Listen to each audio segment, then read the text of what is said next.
ตอนนี้ก็ไก่สิหอดเวลาแล้วพี่น้องไก่สิหอดเวลาเคลื่อนศพแล้วยาคูแล้วก็จัวที่บวชใหม่แล้วก็แม่ข้าวก็ขึ้นมาเห็นพิธีพี่น้องเห็นพิธีก่อนเคลื่อนศพแม่ชีอยากนอนแม่ข้าวอยากนอนแม่ข้าวหน่อยแม่ข้าวอยากรับแล้วที่จำดีมายังทันเตดีซุงลักนาคาเขาไปเบิ่งตัวเองเด้อปัญจศีลานิยาจามา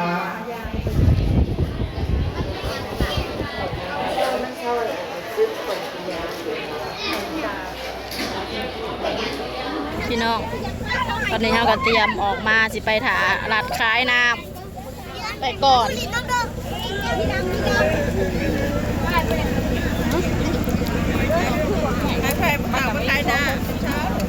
รถทีมงานนั้นโรงศพเขาเจ้าก็มาแล้วเตรียมถาเนี่ยครูเพิ่นยังสวดเฮ็ดพิธีอยู่พี่น้องเฮาก็ไปเตรียมถาคายน้ำอยู่ทางเขาปาซ่าก่อนทีมงานเต็มรถแดด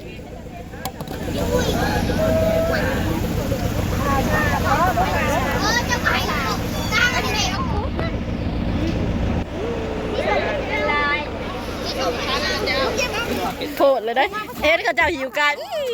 คนยาคูดีโดกับน้ำเปล่าพี่น้องเขาก็จะไปปูสาดอยู่บ่อนศาลาไปให้ยาคูเพิ่นนั่งเฮ็ดพิธีเอาลูกสิเอายังจะเอาให้ป้ามันหิวน้ำได้อันนี้นะ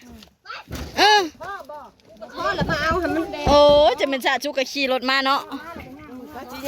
พัดทองฟ้าพี่โลเถอะอันนี้โอ้ย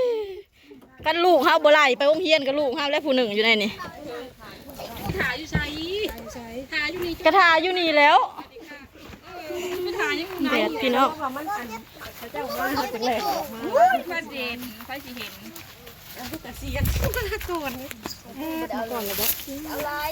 ดดดีแดดดีสำคัญกับว่างานพ่อใหญ่ครับแดด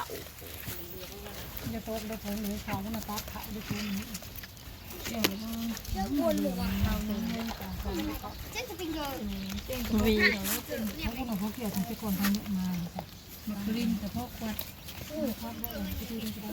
แดดพี่น้อง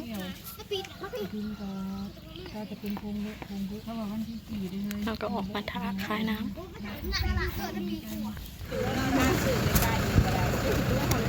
เฮ้ยข่าวลงมานะโตนะ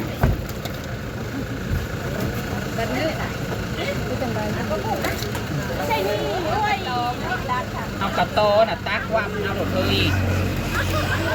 เป็นในรถไปขายจิตา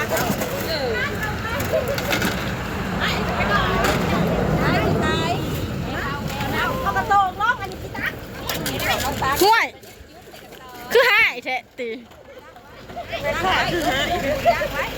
ลงในข่าหายน้ำสบแลดแท้อันนี้ใหม่ก็คักแบบนี้นะทีมงานคายนะมาสู่ชีวิตขนาดพี่น้องมันโกบนี่ว่ะไปขาวกับกินบ่เอาแต่คนเอายายมาเลยเอาไปดูยายมาเลยอย่าเผาย่อไรตัวนี้มันมาปูมือจ้าใจเย็นเย็นผู้ใจเย็นเย็นนี่ให้ลงไปในนี้หน่อยใส่อุ้ยอย่าซีกันลงเฮ้ยกันเลยซ้ำมันก็เหลือไอโยนมาขายซอยกันนะแม่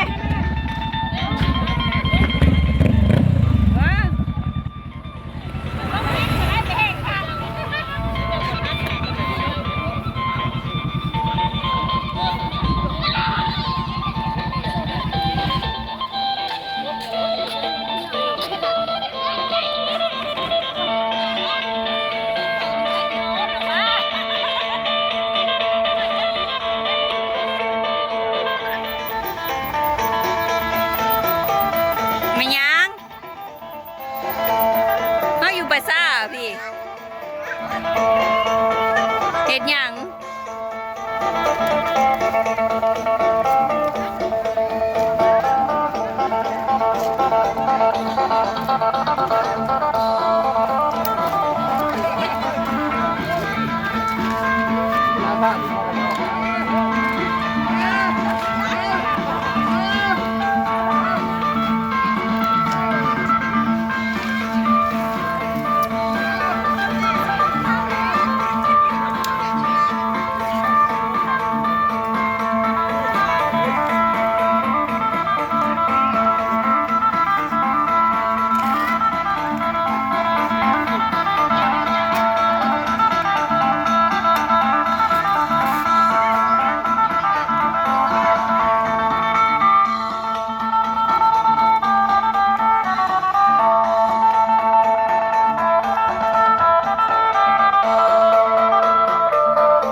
จับไปเนี่ย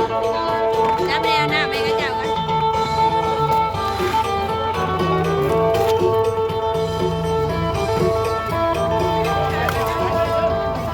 เฮ้ยเอาจับกล้องให้เขาชูน่านักแม่กับตะล่างนะเอารถนะ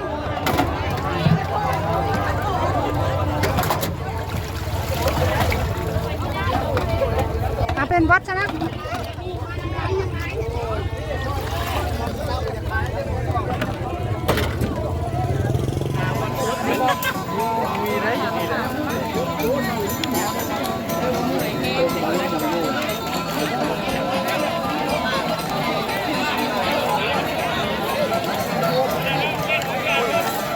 พวกกิ๊กโกงนี่บัตัดลังสา แดดพี่น้องเอ้ย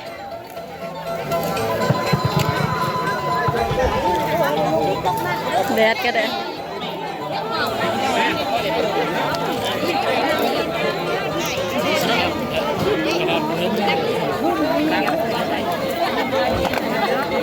ช้างประแดดแท้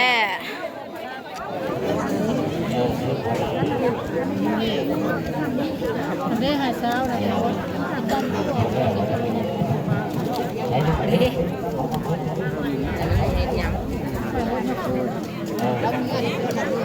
แดงไปโหดแล้วนะจันทร์ก็จะโหดตามแต่ไล่งานได้กันบ้านงานได้กันบ้าน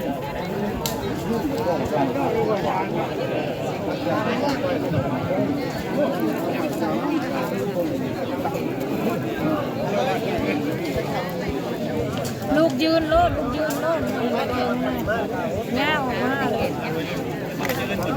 มันยืนเนี่ยเฮ้ย จะเงาลง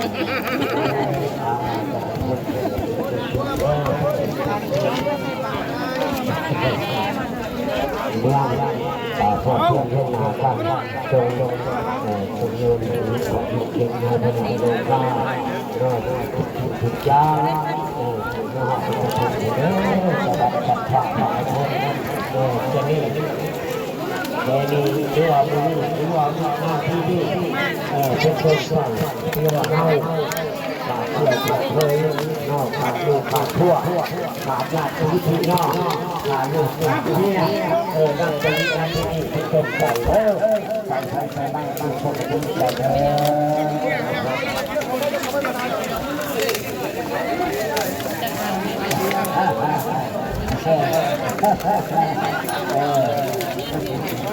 เอาขอบคุณจากเราดีๆเป็นก็เป็นทุกคนเอาล่างมือเด้อบทนำพรกันนี่เอาจับต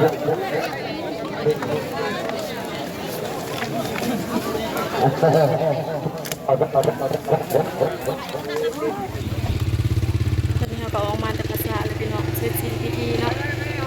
เอาวางดอกไม้จันทร์แล้วก็ออกมาก็ได้นะไม่ได้จะวางเพลิงแล้วก็สิเมื่อเลยพี่น้อง